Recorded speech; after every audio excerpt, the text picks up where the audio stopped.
Hello, my amazing artist families. I hope you are feeling ready to create. That is how we welcome one another each time we come to art class, and online art doesn't seem to be any different. We still need to do our warm-ups, we still need to make our art, and we still need to come together. I wanted to give you some words of welcome for our 7th year here at Fairmount Park. I am fortunate that I am welcoming back many students, and I am getting to know our kindergartners. I'm excited for this year at Fairmount Park. Let me explain a bit of the structure for when your student comes to online art.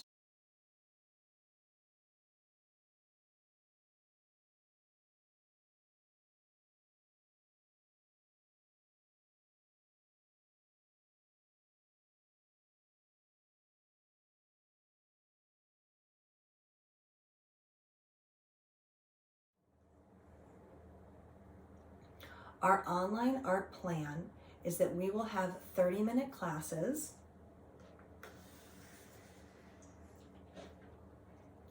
Mondays, Tuesdays, Thursdays, and Fridays every 3 weeks. I am still going to be using some of the same rituals and routines that your students are familiar with from when we were together in the building.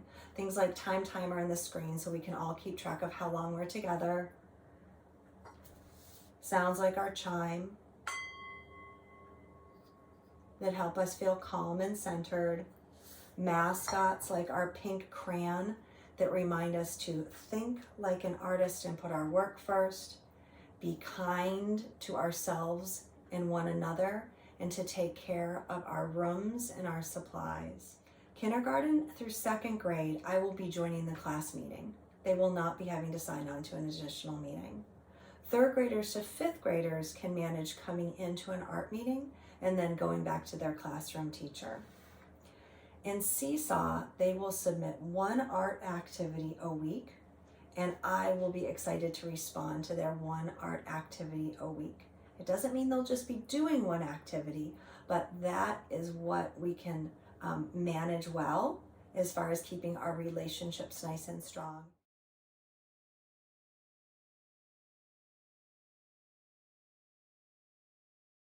We're gonna have a welcome for 2 minutes. That's when I do that greeting of hello, my amazing artist. It always feels good when they say back, hello, my amazing art teacher.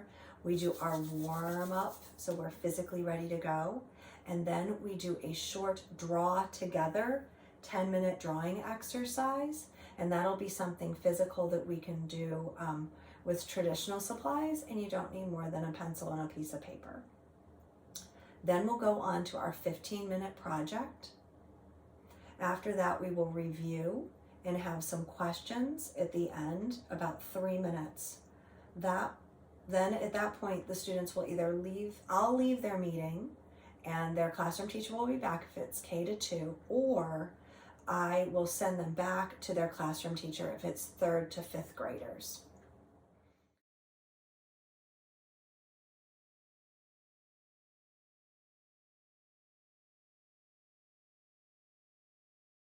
Students are going to be artist choice when it comes to the materials, how they respond. They can do things on traditional paper using any art supplies that they have at their disposal. They can also do things on a tablet or screen in which they're using like a stylus or their finger to generate art.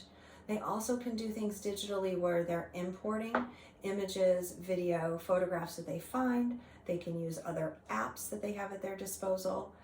I do not see a limit to the materials that they will use this year.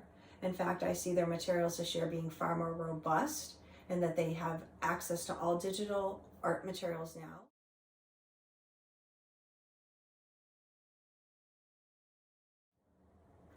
Our responding and connecting activities are going to be honing our practice of our visual thinking strategies. We have a format that we use when we talk about artwork.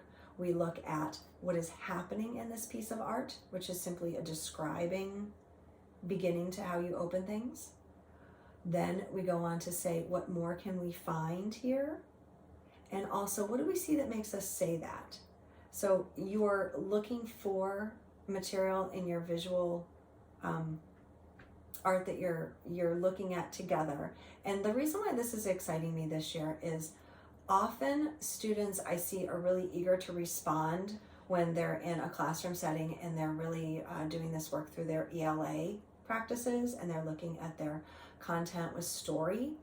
And we do not always have as much emphasis on this in the art room because students come into our studio very eager to make art. But when I get to listen to them outside of the art class, they are very eager to talk about their stories and their experiences, to say what they think. And through the medium of Seesaw, they do not need to simply write it. They can also do it orally, or they can put together a collage that's reflective of how they're responding to art that is both their own as well as others.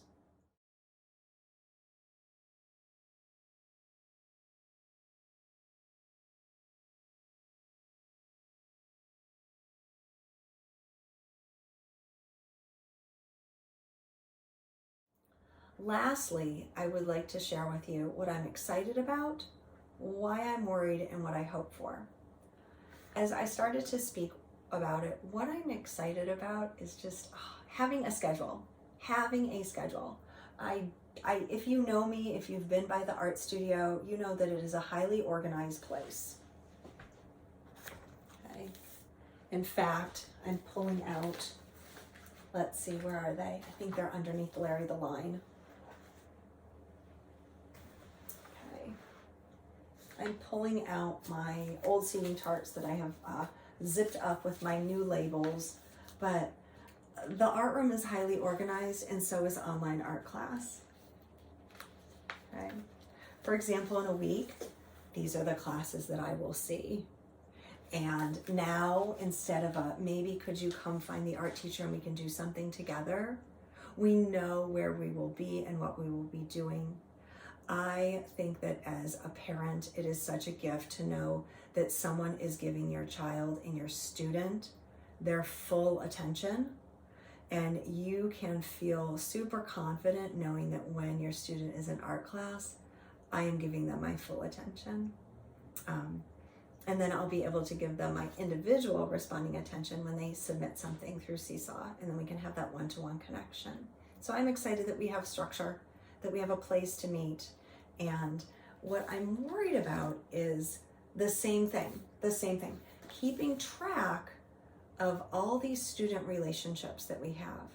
And my worry is that your student is going to say something or write something or draw something, photograph something, put it out there to share with me, and I'm gonna miss it. I do not want to miss anyone's attempt to communicate with me. I want to see it, I want to recognize it, and I want to respond to it. So that's why we're coaching each other to really think about and do the work when we're together, but then submit one thing each week in Seesaw that I can review and comment and reply to. I want to make sure I connect with every student, and I want to make sure I connect with every student consistently. Okay. What I hope for is what I've been telling the students when we've been meeting in class. What I hope for is that given the distance physically between one another, I need to be making more examples that they can refer to and get excited by. So I'm excited that I'm going to be making a lot more art this year. I'm still going to be doing art with traditional mediums that are not on the screen, and then I will be giving them lots more examples that are on the screen. While I say I'm going to be making more art, it's also not going to be this high level of refinement that is aspirational for students to do.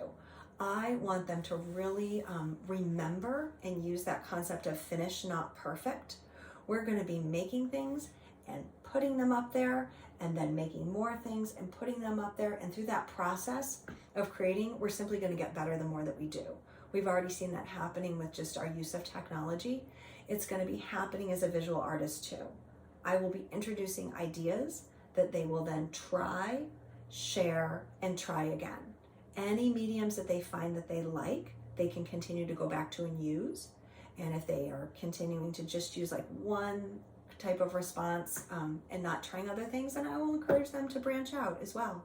Okay, that's what I am excited for, what I worry about, and what I'm hopeful about this year.